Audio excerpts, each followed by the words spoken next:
Hi, welcome to this quick tip about the EigenHarp.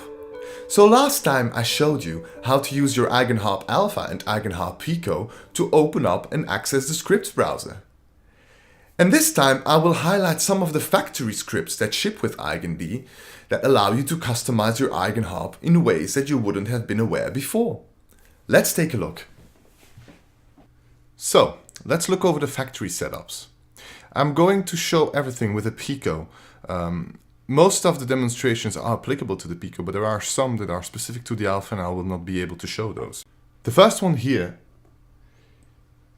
makes up for the lack of keys on the Pico and allows you to display the GUI of the inline audio unit and VST effects. Once you select the script, you will see in the right pane that it says StatusArmed, meaning that it's ready to be run.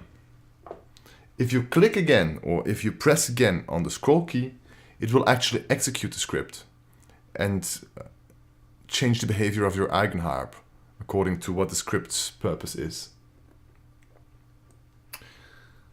Now, the key group section is quite interesting because we've had that question on the seminars recently.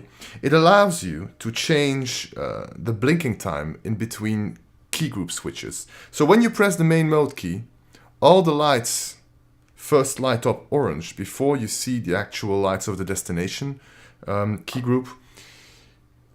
If you turn the blink off, the main mode key immediately goes to the next key group. You can turn the blink, you can turn it on very briefly, so you get a very quick flash, or use blink on, which is the default setup.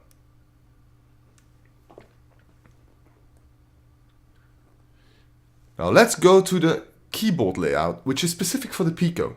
So the standard layout moves up like this. So first you move up with your left hand, and then you move up with your right hand. Some people didn't find this very intuitive, so we came up with a bunch of other layouts based on their requests. So the first one is an ascending layout that will be different. So you move up here, and then you go down. It goes up through this whole right row, and then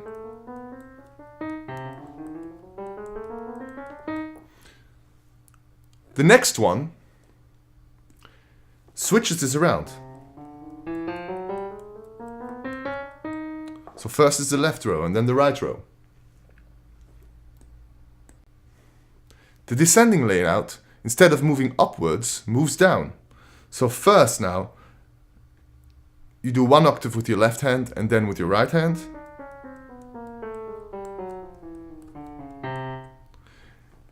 And the second descending layout goes down for the whole length of the course.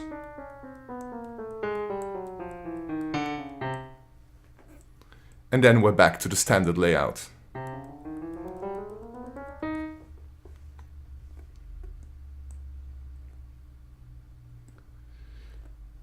The next one is related to the metronome.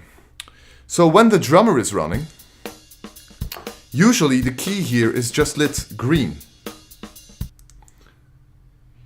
You can run the flash on script to change this behavior and have the key at the top blink in the tempo of the drummer. It will also mark the beats and the bars. So the beats will be green and the bars will be orange. So if you turn it off again, it will just stick to green and not flash.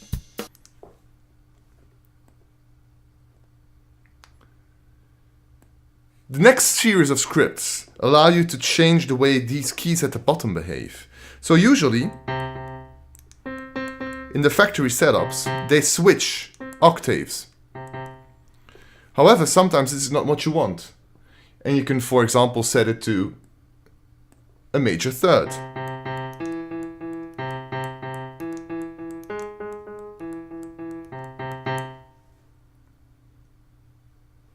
Or any of the other intervals that you can see here.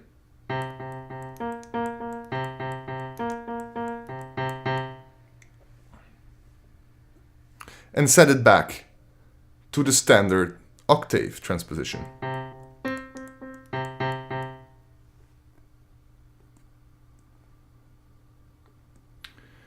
The next series of scripts allow you to change the way the sounds are being mixed inside EigenD. So by default, we use a lot of headroom, which means that if you've got multiple instruments playing that peak at 0 dB, you don't risk getting any clipping. So you have to realize that inside EigenD, your sound goes through two mixes, which means that by using a default pan law of -6 dB, the sound actually sounds 12 dB lower than what the instrument itself outputs. So a brief note about pan laws. Pan laws are being adopted by music software and DAWs to change the way you perceive sound when you pan them left and right. So depending on the pan law that you use, if you pan left or right, the sound will decrease in volume because it's not coming out of both speakers anymore. So to compensate for that, certain pan laws use a lower volume output when you're centered and raise it up when you move to the sides. And there are different formulas for that, and we implemented a series of them here in the pan law section. So let's see what this does. So this is the standard linear pan law. I'm personally, when I'm using a solo instrument and not using any other instruments, I use the flattened square root one, which you can hear sounds a lot louder. It's 4 times as loud, so 2 times 6 dBs. And you will see a bunch of others there. It's probably up to you to experiment with which one you prefer, also depending on where you pan your sounds if you play with multiple sounds.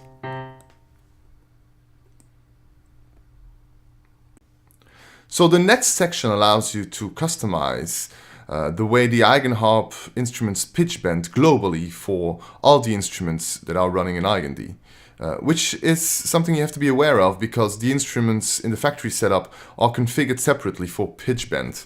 So the piano doesn't pitch bend, while the bass, it does, and the synth bass also. So if you would want to have the piano pitch bend, you can, for example, set this to 1 semitone and have a pitch bending piano. Or set it to a very high interval. And of course this also applies to the other instruments now because it's globally. The next section is about sampler release behavior, which I can't really demonstrate in the factory setup of the Pico.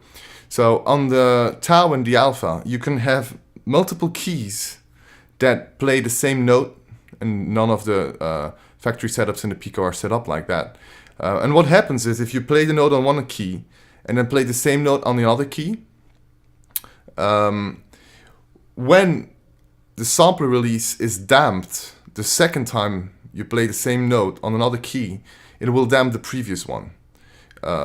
You can change this, and I do this usually, to undamped, which means that both notes, which are actually the same identical notes but played on different keys, will sound simultaneously, and the first one will not be dampened when the second one starts. I hope you enjoyed this quick tip, and see you next time. Bye.